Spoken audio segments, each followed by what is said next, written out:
എല്ലാവർക്കും പെസഹ തിരുനാൾ ആശംസകൾ. രാവിലെ പതിപോലെ ഇടവകപ്പള്ളി പോയി കുർബാന കണ്ടു. ഗതിയില്ലാത്തവന്മാരെല്ലാരും കൂടെ കാലത്തേനെ ഒരുമിച്ച് കൂടിയിട്ടുണ്ടല്ലോ. എന്നതാണ് എന്തോ വലിയ കോളുണ്ടെന്ന് വിളിച്ചു കൂണത് കേട്ടത്?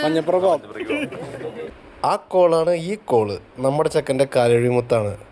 Jifin the German boy. എടാ ജിഫിനാണ്. എടാ കാലഴിമുത്തുണ്ട്, നീ ഉണ്ടാവില്ലേ ശിഷ്യനായിട്ട്? നമ്മുടെ പിള്ളേരൊക്കെ ഉണ്ട്. Edwin, Albin, Libin, Jerin, Kevin, Martin. ഞങ്ങളെല്ലാം സുഖമാണല്ലോ. പൊതിയുണ്ട്, പൊതി സെറ്റ് ചെയ്യാം. പിന്നെ ഇത് കഴിഞ്ഞിട്ട് പാലപ്പവും ഇഷ്ടവും.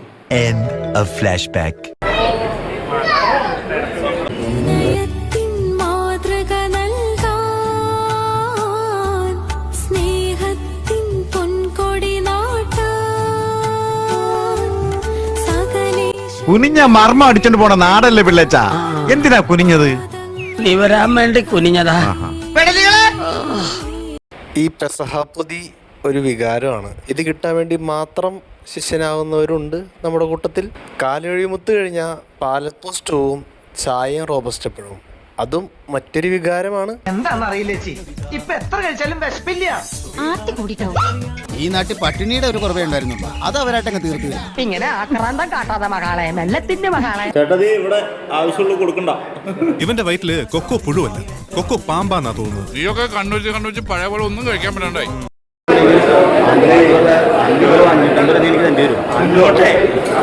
550 രൂപ ഉച്ചവരെ വീട്ടിൽ പണിയണം. ഗാർഡനിൽ പണിയെടുക്കും. സെവൻസ് കളിക്കാൻ ആളറിയുന്നല്ല, ഈ ചെറിയ സെറ്റപ്പ് ഞാനിത് ഓടിച്ചുകൊണ്ട് പോട്ടെ. അപ്പുറത്തെ ടീം പൊതി ബഡ്വേഴ്സിന്റെ പെട്ടിയിലോ കൊണ്ടുവന്ന്